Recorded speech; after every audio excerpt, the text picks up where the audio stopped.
Welcome to Muscle Maintenance with In Shape Fitness. I'm Kim Watkins, your trainer. Today's workout is a level 4 version of our workout for the week. I am broadcasting to you from New York City, where my life hasn't been turned upside down completely, but we are still dealing with a lot of crazy stuff where the hurricane and superstorm, I guess they're calling Sandy now, took place the other day. But I hope that if you are in the city and you are safe, that you are able to get to work and that you're up and at 'em and ready to go. So stand up for me and let's march in place for 30 seconds. Now I want you to make sure that your shoulders are back, your chest is high. Lift your rib cage as you breathe in through your nose and out through your mouth. Make sure your abs are engaged. Your tailbone is tucked in and you're lifting your knees and swinging your arms forward and back.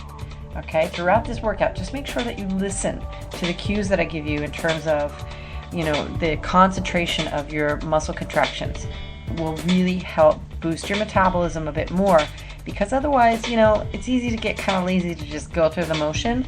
But when you really, really force yourself to contract the muscles and control your movement, you get so much more out of each second of the workout. Okay, now stand up tall. Bring your feet together. Hopefully you're not wearing shoes. Now your feet should be touching. Contract the muscles in your legs. If you're a female, do a Kegel. Contract the muscles in your butt. Stand up real tall. Lift your hands up over your head. Press your palms together with your biceps behind your ears. We're counting down 30 seconds in this eye stick form position, or an eye stick pose, I guess, if you will. Just breathing, just focusing on really lifting up, stretching up and through the rib cage. Part of this helps elongate the body a little bit, really sort of like open things up. As you open up the rotator cuff and really stretch your arms up, you stretch through the rib cage, expanding the spine in the process. It's really, really good for you. You've got 3 more seconds. Very good. Okay, now we're going to do, yesterday we did alternating forward kicks. We're going to do that same thing today, only when you get up and you get the knee up and you kick out, you're going to do a little hop on the foot that's standing and then switch, right? So lift your hands can be down on your hips at this point. I call it a rockette, in fact. So your hands should be on your hips. Lift the right knee up, and as you kick that right foot out, hop with your little hop on the left foot and switch. Make sure your abs stay engaged, so really focus on squeezing your abdominals, keeping your back straight, keeping the tailbone tucked in. 5 seconds. Excellent. All right. Now, I promised a squat that was a little bit faster today, so that's what we're doing. Just plant your feet shoulder width apart. Make sure that your toes and heels are in line. Do not turn your toes out.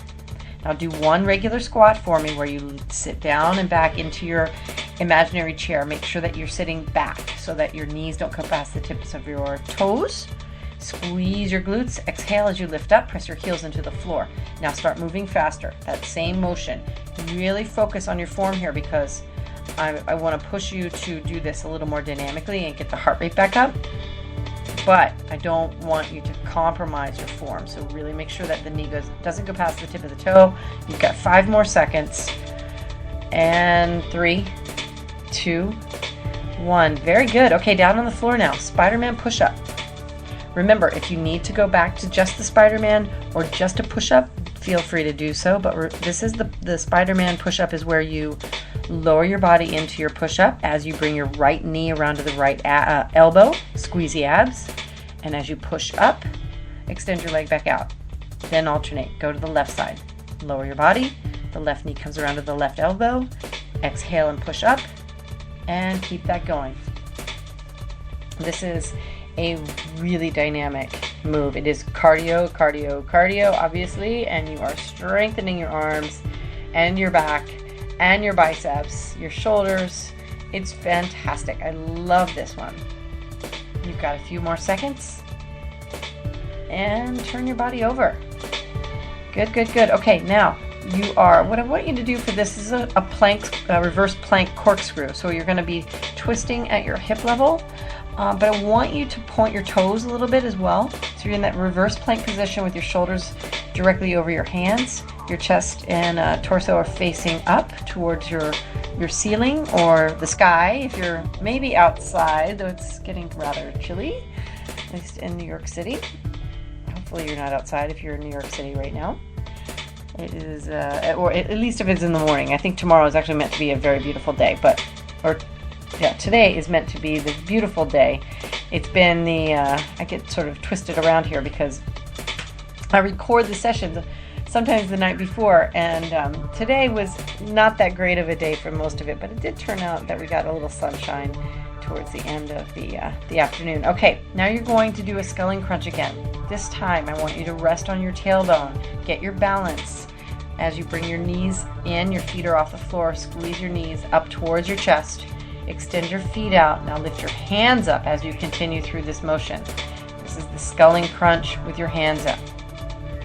All right, you can pretend that you're actually rowing if you want to partake in the row sort of crew parlance of the sculling crunch name. You've got a few more seconds, about 8 seconds. Keep it going. Keep breathing. You really want to focus on breathing in through your nose, out through your mouth throughout this exercise. And if a specific breathing pattern is important, I'll make sure I emphasize it. But really just for this, you've got 3 seconds and you're done. Okay, stand up. That was your first set there. You did great. Okay, let's go back to that rocket alternating foot kick thing that we did before. I call it a skip kick when I do running drills and we're actually moving forward, but this is really just a stationary move. So I've deemed it donned it the rocket, and you're lifting the right knee up. As you kick the right foot out, you do a little jump in place, a little hop on that left foot. Then bring the left knee up, kick the left foot out while you jump up on the right leg. We're in our second set here, so we've got another 4 minutes or so, and you will be ready to face your day.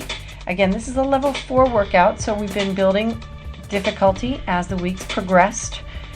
Friday, tomorrow, we have one more version, and that will be the level 5 workout, which will be a little bit harder than today, if you can imagine the different things I'll be doing with you tomorrow. And now let's go into that dynamic squat again. Plant your feet shoulder width apart. Make sure your toes do not turn out. Keep your abs engaged. Keep your back straight. Try not to lean forward.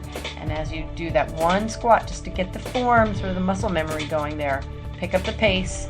Let's go for another 25 seconds. You can do this. You might be getting a little bit tired now, so if you need to slow down, that's fine. You've got 15 seconds left. And if you need to even go, back to like the shallow squat, that's perfectly fine. Just keep moving. Don't burn out. You've got just 3-4 more moves left, and you will be set. And 6 more seconds with this. This is that squat, working the core, your quads, your hamstrings, your butt, and you're done. Back to the Spider-Man push-up, down on the floor. Let's lower the body as you bring the right knee around the right elbow.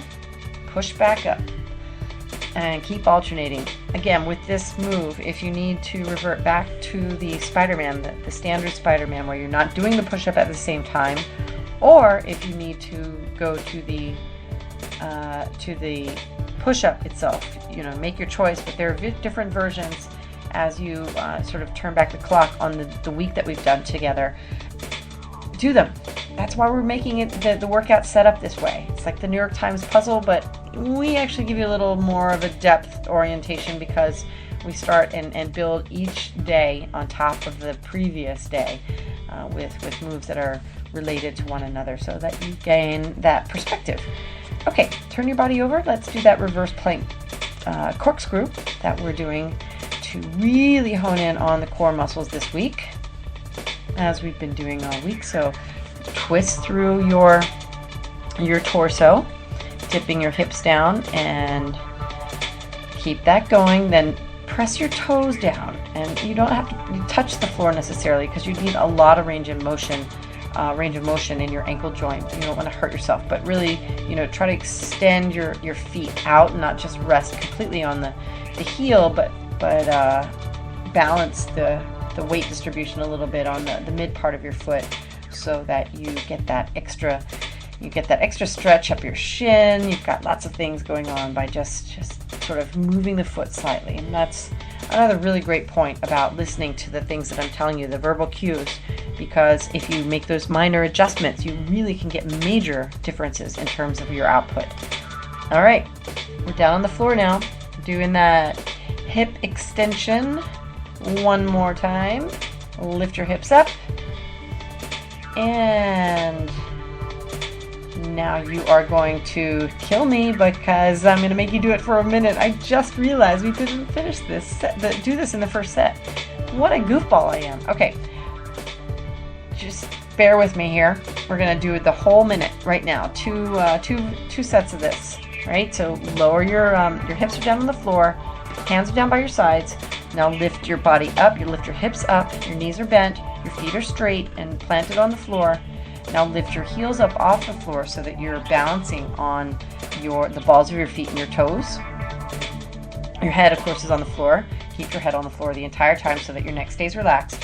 Now, I want you to isolate your weight or stabilize your weight on your right leg. Lift your left knee up and gently tap the floor with your toes. So you're resting just on the right toes. And 5 more seconds. Terrific. Now let's stabilize your weight on your left leg and gently lift the right knee up, tap the right toes. Remember, you don't have to go up more than maybe 5 or 6 inches, and it's a gentle tap, 5 seconds. Very good. Okay, take 1 second, let your hips fall to the ground and your butt rather rest on the floor, and deep breath. 1 deep breath in through your nose, out through your mouth. Now lift those hips right back up. Let's do it again. Stabilize your weight on your right leg. Your heel is up on the right leg. Lift the left knee and gently tap. 15 seconds this time. You've got it. You've got it. I apologize. Sometimes I just guess I'm a space cadet a little bit sometimes. All right, 5 seconds. 4, 3, 2, 1. Now the other side. You're stable on the left ball of the foot with your toes, extending the right knee up and tapping. We're going to do a sculling crunch in just a second, and then you will be on your way. Very good. All right, sit up for me and lean back. Brace yourself. So put your hands down in order to get your balance, then lean back a little bit more. Your tailbone is everything is bouncing on that tailbone. Now bring your knees in, extend your legs out. Keep it going. This is it. Push yourself. This is it. And if you've gone through this workout with me, we're at 13 minutes right now. That's 13 unwasted, totally efficient minutes of working out without equipment and without having to go anywhere. So much more effective and efficient in terms of your life than having to schlep over to a gym, even though the gym might be right down the street. It is still an effort, and you have to get dressed, you have to deal with like checking in and parking the car or taking the subway or whatever it is sometimes, and it can be too much, life is just crazy. So I'm Kim Watkins, your trainer. I'll get off my soapbox now and let you go because you are done. Congratulations, your workout is complete for the day. And I will be back tomorrow with our level 5 blast for Friday and the weekend coming up. And if you have any questions or you need any more information about InShape Fitness and our team of trainers, please visit inshape-fitness.com. Have a great night.